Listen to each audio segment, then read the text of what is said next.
Assalamualaikum warahmatullahi wabarakatuh. Salam jumpa kembali dengan saya Eka M. Ridwan. Salam budi luhur. Baik mahasiswa sekalian, kita kembali ketemu. Kita kembali membahas tentang mata kuliah Creativity and Innovation ya. Ini adalah minggu kelima, yaitu tanggal 21 Mei tahun 2021. Saya mengucapkan minal aidin wal faizin bagi Anda yang merayakannya. Dan kita lanjutkan kembali bahwasanya dengan keadaan kita yang segar bugar, kembali ke fitrah, tentunya semakin semangat ya belajar. Baik, minggu keempat saya sudah menampilkan materi bagaimana menggapai teknologi yang canggih ya. Biar bagaimanapun yang namanya kreativitas dan inovasi pasti akan berhadapan atau akan berkenaan dengan yang namanya kecanggihan teknologi.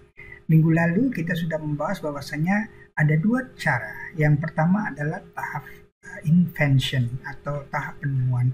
Ini sebenarnya sama dengan creativity ya. Kemudian tahap innovation.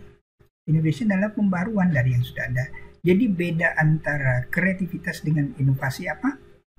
Ya, benar sekali. Jadi kalau kreativitas itu yang pertama, inovasi bagian daripada kreativitas. Ide-ide baru, gagasan baru itu adalah bagian daripada kreativitas ya.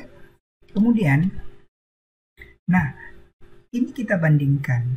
Sekarang ini di era sekarang kita tidak akan pernah yang namanya laptop, PC, atau tablet dengan ukuran yang minimal 7 inch itu tidak akan pernah lepas dari dunia pendidikan, apapun namanya.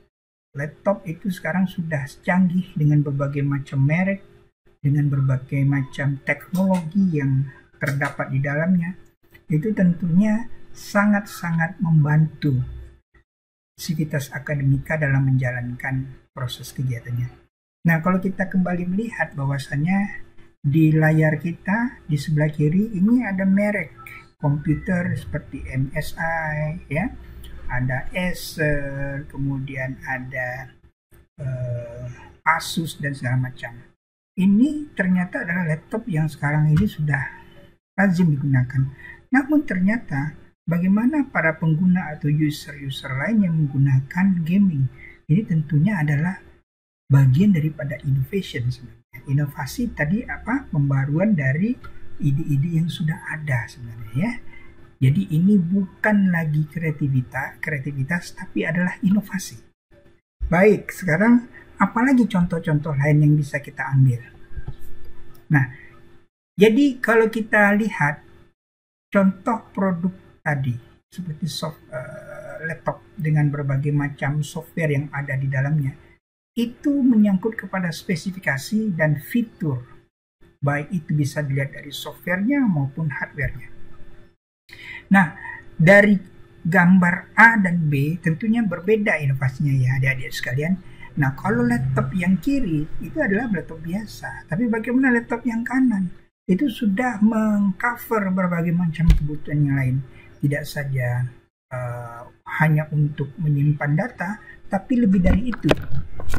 Laptop yang sebelah kanan yang mereknya canggih dengan layar yang cukup besar 17,3 inch dan berspesifikasi untuk para gamer, ini tentunya adalah inovasi yang betul-betul luar biasa.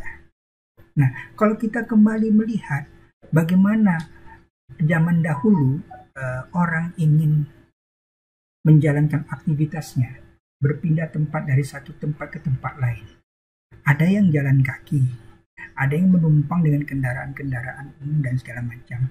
Dengan munculnya alat yang disebut dengan bicycle, ya kalau bahasa Inggrisnya ya, tapi bahasa Indonesia kita sebut adalah sepeda, tentunya ini merupakan suatu kreativitas, penemuan atau gagasan baru, di mana dengan menggunakan roda berbahan dasar karet, roda berbahan dasar karet dengan lapisan besi dan segala macam, hingga membentuk suatu roda, dan itu bisa digunakan bagaimana orang bisa melaju. bisa berpindah dari satu tempat asal ke tempat tujuan yang diinginkan. Inilah sepeda. Ya. Namun seiring dengan waktu, kreativitas manusia dalam menemukan yang namanya bicycle atau sepeda, muncul lagi inovasi dengan teknologi daya pikir yang lain.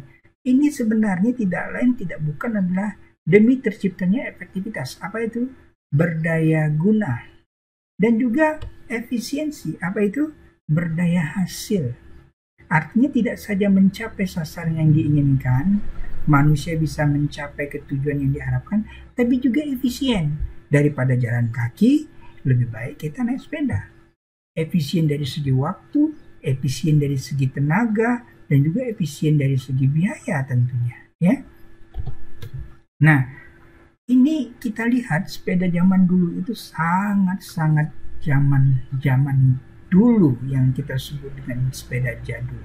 Di Jawa, masyarakat Jawa itu sangat mempertahankan tradisi menyayangi benda-benda kuno ya, seperti sepeda. Kalaupun ada motor, mereka menggunakan motor merek lama pun masih banyak ya. Ini terbukti di sana mereka ada satu kesatuan, bahwasanya kesatuan sepeda ontel namanya ya. Di beberapa kota lain juga ada. Ini sebenarnya bagian daripada kreativitas. Manusia sudah mampu menciptakan suatu alat transportasi sederhana yang disebut dengan bicycle atau sepeda.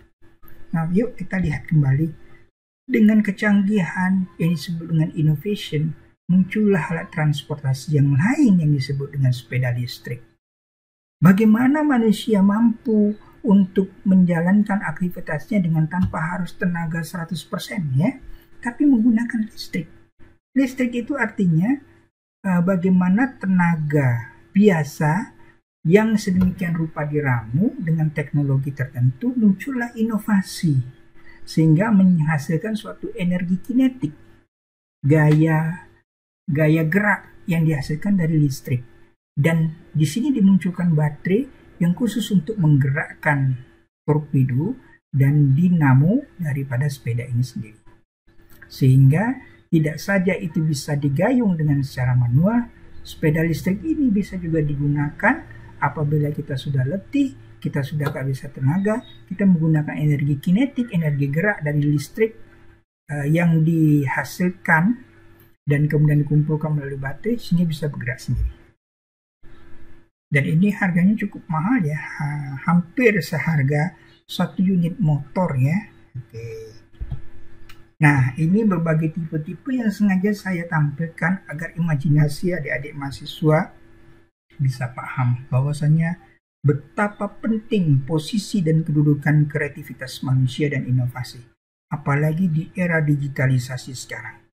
Bahwa inovasi manusia, daya pikir manusia dalam menciptakan kebaharuan-kebaharuan dari berbagai macam aspek, tidak saja produk tapi juga service ya, itu sangat ditunggu gitu ya. Ini tidak saja menjadi sebuah hobi sebenarnya, tapi bisa menjadi mata pencarian. Anda perhatikan gambar ini. Ini tidak saja listrik, jangan-jangan ini sudah menjadi sepeda bermesin bahan bakar minyak gitu ya. Nah, saking canggihnya. Nah, ada satu hal lagi yang paling menarik.